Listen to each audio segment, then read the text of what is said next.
గతంలో పవన్ కళ్యాణ్ గారు ఒక హామీ ఇచ్చారు మహిళలకి. మహిళలకు భద్రత నేనుంటాను. ఎక్కడ అన్యాయం జరిగితే ప్రశ్నించడానికి నేనుంటాననేసి అన్నారు. కానీ ఇవాళ వాళ్ళ ఎమ్మెల్యే గారే స్వయంగా మహిళలతో వీడియో కాల్ మాట్లాడటం ఇవన్నీ ఎలా చూస్తారు?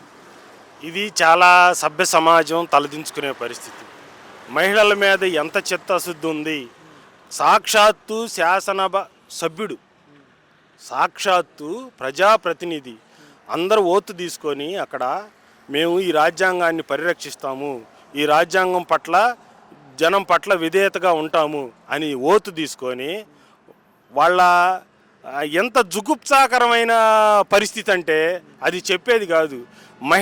ఒక మహిళని ఒంటరిగా ఉన్న మహిళను చూసి ఏదో ప్రభుత్వ ఉద్యోగం చేసుకునే మహిళల్ని ఈ విధంగా టార్చర్ పెట్టి కంపల్సరీ మీరు రావాల్సిందే, మాకు ఊడిగం చేయాల్సిందే, ఏదంటే అది చేయాల్సిందే అనే దానికి ఇది మానవతా విలువలు అట్లానే ప్రజాప్రతినిధులుగా ఉండడం అసలు దేనాతి దీనమైన పరిస్థితి. అదే మరి పవన్ కళ్యాణ్ గారు మంచి మాట చెప్పారు. వాళ్ళకందరూ హామీ ఇవ్వడంతో మేమందరం కూడా సంతోషించాం ప్రజాగా. ఏంటి మహిళల పక్క ఆయనకు గౌరవం ఉంది, మహిళల్ని జాగ్రత్తగా చేస్తామని. ఆ ఎమ్మెల్యే మీద ఏం చర్య తీసుకున్నారు అని ప్రశ్నిస్తూ ఉన్నాం. ఆ ఎమ్మెల్యే మీద ఏం ప్రశ్న ఏంటి?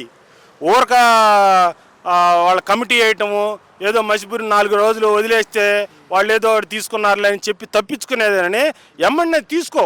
ఇంకో రెండో వాళ్ళు నీ పార్టీలో గతంలో జరిగి ఉంది, చిత్తూరు జిల్లాలో, అదే జిల్లాలో తిరుపతిలో జరిగి ఉన్నది. వాళ్ళ మీద ఏం తీసుకున్నావు? ఆ పరిస్థితులు ఏమిటాయి? వాటన్నిటిని కూడా ఒకసారి మనం కులంకషంగా చర్చించుకొని దాని మీద నిర్ణయం తీసుకొని ఉంటే వీళ్ళు ఈ పని చేసేవాళ్ళు కాదు.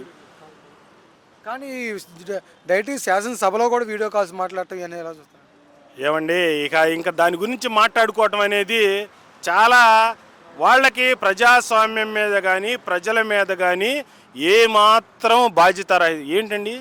శాసనసభ అంటే ప్రజాలయానికి ప్రజలకి దేవాలయం లాంటిది. అది దానికి ఏ మతము, ఏ కులము, ఏ ప్రాంతము లేదు. సంయుక్త భారతదేశం మా ఆంధ్రప్రదేశ్కి వాళ్ళు అది దేవాలయంలా చూసుకొని దాంట్లో శాసనసభ జరుగుతున్నప్పుడు ప్రజలు ఆకాంక్షిస్తారు, మా ఎమ్మెల్యే గారు మన ప్రాంతం వైపు ఏం ప్రశ్న వస్తున్నాడు, మా అభివృద్ధి కోసం అతను ఎంత తాపత్రయపడుతున్నాడు, అతను చేసే విధి విధానాలు ఏంటి, మన ప్రాంతం గురించి మన ఎమ్మెల్యే గారు మన శాసనసభ సభ్యులు మాట్లాడతారు, ప్రశ్నిస్తారు, మన గొంతుకై మన గీతిక అక్కడ వినిపిస్తారు అనే ఉద్దేశంతో చూస్తూ ఉంటారు. దాంట్లో ఈ పనులు చేసుకుంటా ఉంటే వాళ్ళ యొక్క దానికి విఘ్నతకే వదిలేస్తాం. కానీ తిరుపతిలో కూడా గతంలో తిరుపతి ఇన్ఛార్జి కిరణ్ రాయ్ అనే వ్యక్తి కూడా ఒక మహిళలతో అడ్డంగా దొరికిపోయారు. కానీ జనసేనలోనే అచ్చంగా జనసేనలో ఎందుకు జరుగుతుందంటారు? అది ఇంకా ఆ పార్టీ లోపలుండ నాయకులు నడిపించే యంత్రాంగం మంత్రాంగం వాళ్ళు సరి చేసుకోవాల్సిన పరిస్థితి.